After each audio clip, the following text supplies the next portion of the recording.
confronting the reality of the changes that have been made to the planet, it is a natural question to ask, why? Why would anyone want to? And who would want to alter the very air that we all breathe? We may never know the true answers to these questions, as the evidence is now clear that the aerosol operations are a covert operation, an operation that is never to be openly discussed or disclosed using the traditional channels of a free and democratic society, an operation that will never ask for your consent or for your participation, and that will be conducted regardless of your concern. The answers, especially as to why, do not appear to be simple or restricted to a single purpose. The more that is understood about the nature and potential of the operations, the more complex the picture appears. What can be done, however, is to use the vast body of evidence that has been collected at a grassroots level to make interpretations that are at least consistent with this data. This has been done, and there are now 5 major areas of endeavor that are in agreement with the observations, data, and analysis that extends for more than 5 years. These are, number 1, environmental engineering, modification, and control.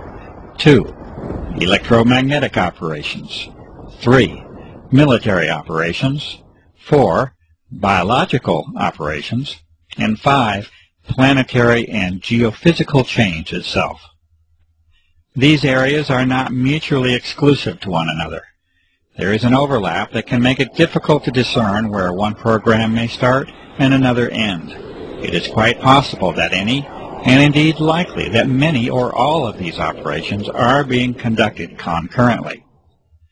What can be done within this brief segment is to explain how and why these types of programs are consistent with the broad spectrum of evidence that is now available to examine.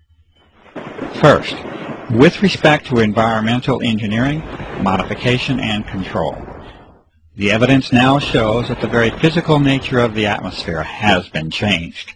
The best information leads to the conclusion that a hygroscopic or water-seeking salt is a dominant component of the aerosols that have been introduced. It is also an observation that has been confirmed over and over, and this is that the operations frequently, if not usually, are conducted in advance of approaching moisture and storms. These salts have the usual effect of locking up that moisture with the solid particles, and to generally reduce the impact of, frequency of, and the amount of moisture that reaches the ground.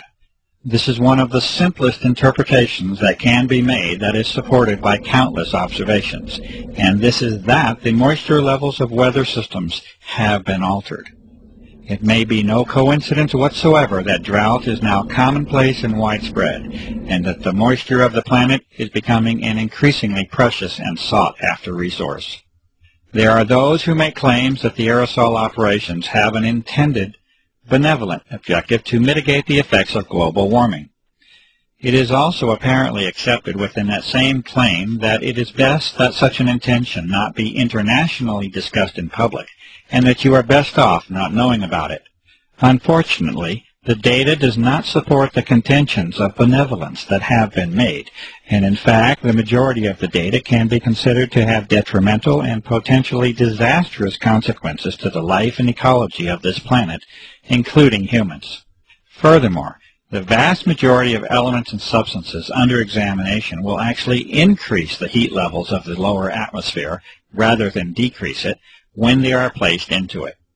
This is exactly what the observations themselves support, and that is that drought conditions are exacerbated and aggravated by the introduction of the aerosols and not mitigated as many might choose to believe.